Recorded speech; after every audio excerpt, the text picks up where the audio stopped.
নমস্কার বন্ধুরা, আমি একটা লাউ নিয়ে নিয়েছি। আজকে লাউয়ের পুর পিঠে বানানো দেখাবো। লাউটাকে কেটে নেব, কেটে তার সঙ্গে আলু দিয়ে লাউয়ের পুর পিঠে হবে। লাউয়ের সঙ্গে একটু আলুর পরিমাণটা তোমরা একটু বেশিই দেবে, কারণ লাউ তো একটু জল জল ভাব হবে, তার জন্য একটু আলুর পরিমাণ বেশি দেবে। এখানে আমি আদা জিরা দুটো কাঁচা লঙ্কা নিয়ে নিয়েছি, বেটে নেব। তেল গরম করে আমি কড়াতে লাউ আর আলুটা দিয়ে একটু কষিয়ে নেব, কষিয়ে নিচ্ছি। আর বন্ধুরা, তোমরা লাউয়ের ফুলকপি খেলে গ্যাস হয়, তো সেই হিসাবে তোমরা লাউয়ের এই সবজিটা করে পিঠেটা বানাবে, দেখবে ভালোই লাগবে খেতে। এবার এর মধ্যে আমি শুকনো নুন আর হলদি গুঁড়োটা দিয়ে দিলাম।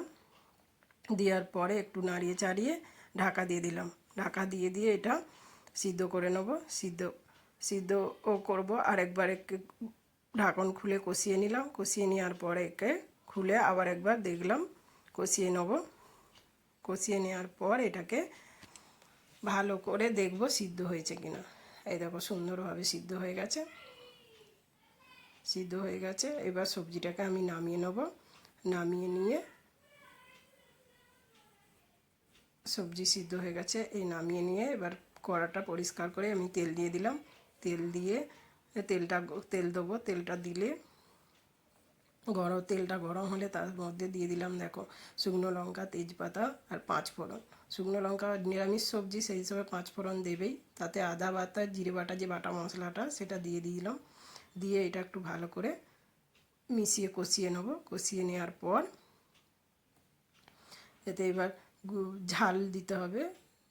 গুঁড়ো লঙ্কা দেবো। গুঁড়ো লঙ্কা, পিঠের সবজি তো একটু ঝাল ঝাল হলে ভালো লাগবে। তোমরা পরিমাণে যে যেমন ঝাল খাবে সেই হিসাবে ঝালটা দিও।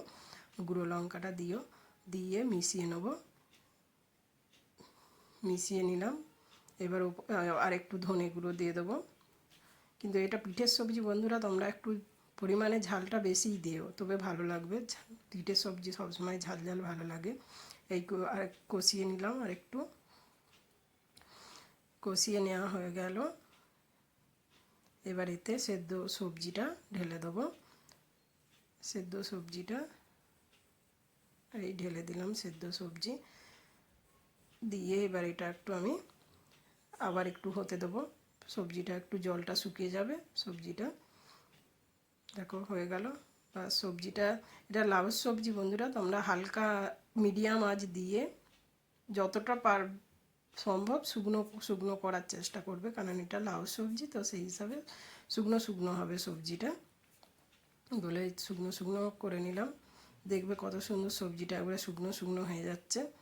দেখো, লাউ সবজি বলে কেউ বলবেই না, একদম লাউ সবজি শুকনো শুকনো হয়ে গেছে। এবার আমি পিঠে করব। পিঠের জন্য জল বসিয়ে দিলাম। গরম জল করতে বসিয়ে দিয়েছি আমি গ্যাসে। আর এইদিকে চালের গুঁড়ি নিয়ে নিয়েছি। চালের গুঁড়িতে নুন দিয়ে এবার গরম জল দিয়ে মেখে নেব। গরম জল দিয়ে মেখে নিচ্ছি আমি। এটা মেখে নিয়ে মাখানা হয়ে গেছে। এবার মেখে নিয়ে আমি চলে এসেছি। এবার আমি একটা ডো কেটে নিয়ে পিঠেটা বানিয়ে নেব। পিঠে বানানোর সময় বন্ধুরা একটু জল হাত অবশ্যই করবে, তাহলে এটা হাতে চিপকবে না। অবশ্যই একটু হালকা জল হাত করবে, তাহলে পিঠেটা বানাতে সুবিধে হয়। পিঠে ফাটবে না, সুন্দর হবে পিঠেটা বানাতে। পুরটা দিয়ে দিলাম আমি। লাউর পুরটা দিয়ে পিঠেটা বানিয়ে নিলাম। এই পিঠেটা বানাবে যাদের ফুলকপি বাঁধাকপি খেলে গ্যাস হয়, অবশ্যই লাউ দিয়ে এই পিঠেটা বানিয়ে দেখবে। খেতে ভালোই লাগে, মনেই হবে না ফুলকপি বাঁধাকপি নয়, লাউ দিয়ে খাচ্ছি। এদিকে আমি গ্যাসে জল বসিয়ে দিয়ে ঝাড়িটা লাগিয়ে দিয়েছি।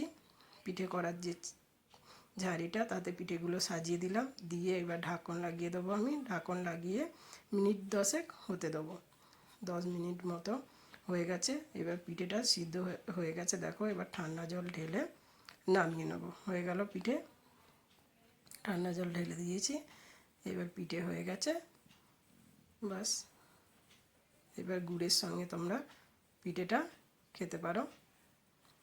যে কেউ এমনি খেতে চাইলে খাবে, নাহলে গুড়ের সঙ্গে পিঠেটা দারুণ লাগবে।